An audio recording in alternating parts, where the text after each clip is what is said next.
Tekeza igisirikare cyatangiye ari umutwe w'ingabo nkeya zishingiye ku bushake zambaye nabi kandi zidafite ibikoresho bihambaye, ariko mu myaka 30 gusa kikaba cyarahindutse cyo cyambere mu gukora amateka mu karere k'ibiyaga bigari ku mugabane wa Afrika no ku ruhando mpuzamahanga. Kwa gatanu ku cyicaro gikuru cy'ingabo z'u Rwanda ku Kimihurura habaye igikorwa kiremereye mu mateka ya gisirikare, igikorwa gipfurikiye urugendo rw'amaraso ikiyo n'ubwitange bwa bamwe mu ba ofisiye bakuru badasanzwe. Ntabwo ari umuhango wo gusezeraho abasirikare cyangwa abajenerali n'abandi basirikare bakuru gusa, rwari urugendo rwo gushyira kadomo ku gice cy'amateka y'abagabo n'abagore babohoye u Rwanda bagahagarika jenoside yakorewe abatutsi, none uyu munsi bakaba baherekejwe cyangwa bajyanye ububasha bukomeye cyane, ndetse n'urubyiruko nirwo rubaherekeje n'abandi bose bavutse nyuma yabo mu cyubahiro gihanitse. Ese uyu muhango wo gusezera aba ba ofisiye ku nshuro ya 14 ushatse kuvuga iki mu bihe bya politike n'umutekano u Rwanda n'akarere biri mu bu, kandi se n'ubuhe murage abanyabigwi basigiye ingabo ziriho ubu? Kuri wa gatanu Kimihurura yari yambaye umwambaro w'icyubahiro n'ishema, mu gihe mu bindi bihugu byo mu karere k'ibiyaga bigari usanga guhererekanya ububasha cyangwa kujya mu kiruhuko cy'izabukuru ku basirikare bakuru bikunze kugendana n'imyigaragambyo, kutavuga rumwe cyangwa se intambara z'urudaca zishingiye ku guharanira imyanya. Mu Rwanda ho siko bimeze. Ingabo z'u Rwanda RDF zakoze umuhango ku nshuro ya 14 wo gusezerera mu cyubahiro ba ofisiye bagejeje igihe cyo kujya mu kiruhuko cy'izabukuru n'abarangije amasezerano y'akazi. Uyu muhango wayobowe na Minisitiri w'Ingabo Honorable Juvenal Marizamunda mu izina rya nyakubahwa Perezida Paul Kagame, akaba n'umugaba w'ikirenga w'ingabo z'u Rwanda. Witabiriwe kandi n'umugaba mukuru w'ingabo General Mubaraka Muganga, abagaba b'ingabo ba generali ba ofisiye bakuru n'imiryango y'abagiye mu kiruhuko. Iri ni sesengura ryawo. Uyu muhango ntabwo ari umuhango wo kubakura mu kazi cyangwa kwirukana mu kazi, ahubwo ni gihamya yishema ku nzego zishingiye ku mategeko n'amabwiriza adahinduka, n'ubutumwa bukomeye bwo kwerekana ko RDF atari igisirikare gishingiye ku bantu ku giti cyabo, ahubwo ari urwego rwa leta rukomeye rufite umurongo w'ihererekana ubasha uhamye. Turabona binyuze mu gukurikiza amategeko agenga akazi ka gisirikare. Gusezera aba ofisiye bakuru uyu munsi ntiwabyumva neza utasuye inyuma mu mateka.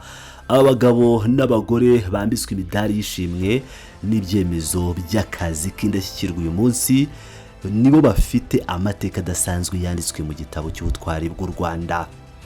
Inyuma mu myaka y'1990 kugeza mu 1994, benshi muri aba ofisiye bari urubyiruko rwitangiye igihugu batizigamye, aho barwanaga urugamba rwo kubohora u Rwanda rwari mu maboko y'ubutegetsi bwarimitse amacakubiri. Nibwo bagize uruhare rutazibagirana mu guhagarika jenoside yakorewe abatutsi muri Mata 1994, mu gihe amahanga yose yari yateye umugongo u Rwanda. Aba ofisiye nibo banze ko igihugu kiguma mu icuraburindi, nibo bafashe igihugu kivuye mu mivu y'amaraso, ahari umuyonga hubakwaho umusingi w'amahoro arambye. Minisitiri w'Ingabo Honorable Juvenal Marizamunda avuga mu izina ry'umugaba w'ikirenga yashimangiye cyane ubu butwari. Yashimiye aba basezerewe umurava n'ubwitange bagaragaje bafata igihugu cyaheze mu kaga bagahagarika jenoside. Nyuma yaho bakagira uruhare mu rugendo rutari rworoshye rwo kongera kubaka igihugu kuva ku busa kikagera ku Rwanda rugeza ahangaha ruri mu mahoro n'iterambere tubona uyu munsi. Ntabwo urugendo rwabo rwarangiriye ku guhagarika jenoside gusa, ihindura amatwara ryagize RDF igisirikare cy'umwuga usanga ari intangarugero ku isi yose. Niryo bintu bikomeye aba ba ofisiye bagize mu ruhare. mu myaka ya vuba ubwo akarere ka Afurika yo hagati no mu yandi mahanga hakomezaga kurangwamo ibibazo by'umutekano muke, aba ofisiye basezerewe basangije ubumenyi bwabo andi mahanga. Twabonye mu butumwa bwo kubungabunga amahoro muri Sudani y'Epfo, muri Repubulika ya Central Africa ndetse no ku masezerano y'imikoranire myiza mu kugarura umutekano ku gihugu cya Mozambique mu ntara ya Cabo Delgado, aho batsinze ibyihebe bya Kisilamu mu gihe gito kandi mu buryo bwatangaje isi yose.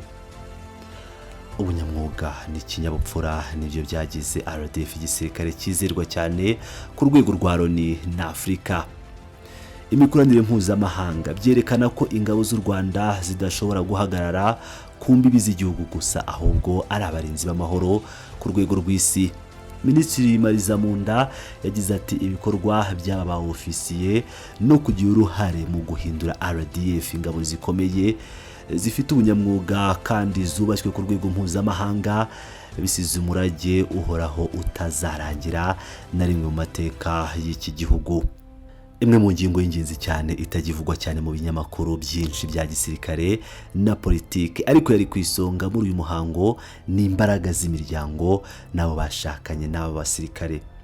Mu isesengura ryimbitse rya gisirikare nta musirikare n'umwe ushobora gutanga umusaruro ugaragara ku rugamba cyangwa mu butumwa bwo kurengera igihugu mu gihe mu rugo rwe hatameze neza cyangwa hadatekanye. Minisitiri Marizamunda yafashe umwanya wihariye wo gushimira abo bashakanye n'aba ofisiye basezerewe ku nkunga idasanzwe batanze.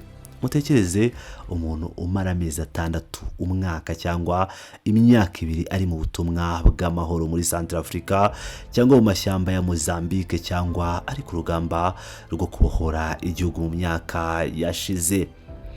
Abagore n'abagabo basigaye mu rugo nibo babaye bya byiringiro by'imiryango, nibo bagenzuye neza ko abana biga neza, barijwe mu ndangagaciro z'u Rwanda, bagakomeza guhuza imiryango mu gihe abakunzi babo babaga bari mu bibazo by'akazi k'amasaha 24 kuri 24 n'intwari zitavugwa ku rugamba, ariko uruhare rwazo nirwo shingiro ry'ikinyabupfura n'umusaruro tubona mu ngabo z'u Rwanda.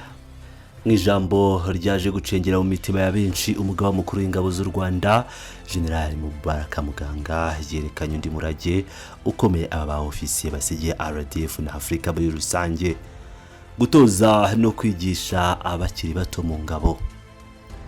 Mu gihe amakimbirane ya Geopolitical mu karere k'ibiyaga bigari agenda afata indi ntera, aho usanga imitwe yitwaje intwaro ivuka buri munsi cyangwa amakimbirane ku mipaka adashira, u Rwanda rwo rukomeje kugaragaza ko igisirikare cyarwo gishingiye ku gutoza cyangwa no kunyoza.